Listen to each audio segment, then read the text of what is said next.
Pop quiz for today. What is your requirement back to God? Think about that for a second.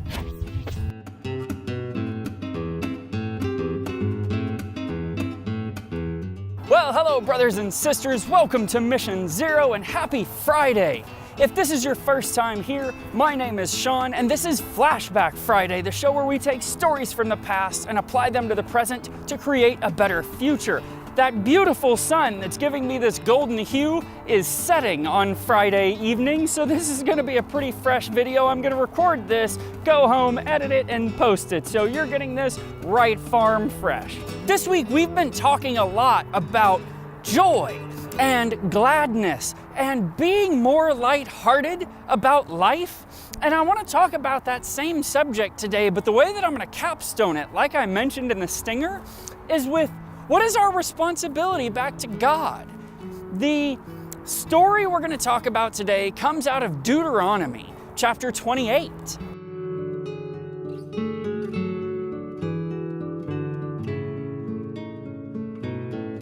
As we approach verse 47 and 48, Moses is telling the people, you are about to cross over the Jordan into the promised land. And if you don't behave, this is the consequence. And so what he gives in verse 47 is, if you do not serve the Lord with joyfulness and gladness in your heart, he will give you over to your enemies to be ruled. This is God saying to the people, if you aren't happy about what you're doing, I will take the opportunity to be happy away from you.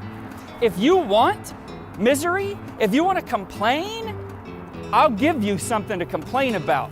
How many people have said that to their children? How many of us were kids who heard that from our parents? This is exactly what God's saying here. If you want something to cry about, I'll give it to you.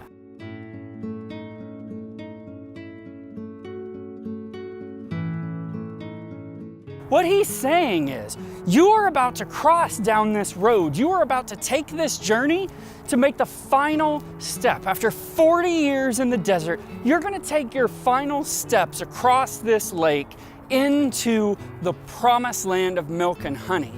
If you people can't be happy and joyful about that, if you can't get everything you ever asked for and be happy about it, then you've got your perspective way messed up. And let's put you in a situation to correct it. It's not a punishment. See, this is the thing that I think a lot of pastors and a lot of holy men through the centuries have gotten so wrong.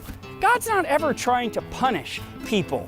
What he's trying to do is shift your perspective. Sometimes that's forceful, the same way we shift our kids' perspectives. Why do you tell your kid, if you want to cry, I'll give you something to cry about? Because you're trying to shake them to see things aren't that bad. And this is exactly what God is trying to say.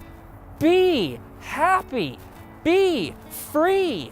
Just accept and be at peace with the life that I've given you, this life of comfort. Yeah, sure, things come against it. Awful things may happen, but the overarching beauty of life should be joyous to you, should be glad to you. This is what we've been talking about all week, right? This is why it's the culmination, is the joy that I'm exhorting us for this week is more than just bubbliness. It's more than just because it'll make you feel better. It's because this is a thing that God has asked of us. Just be free.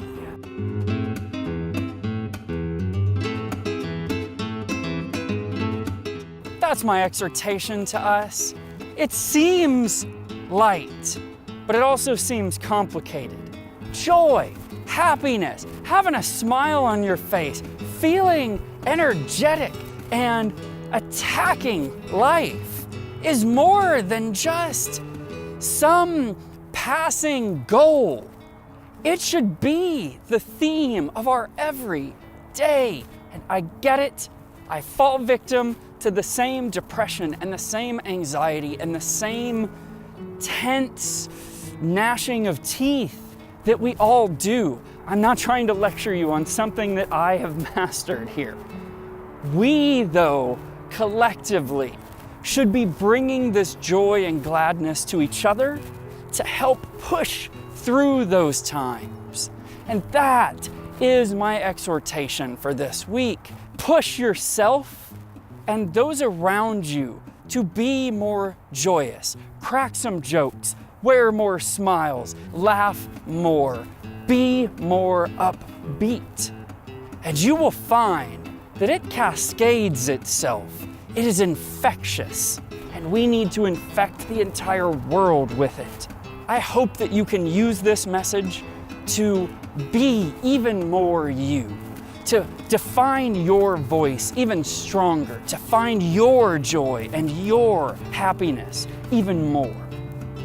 And may God pour out the blessings of that joy and the peace that comes as a result of that kind of obedience to Him. And I love you so much. Peace out.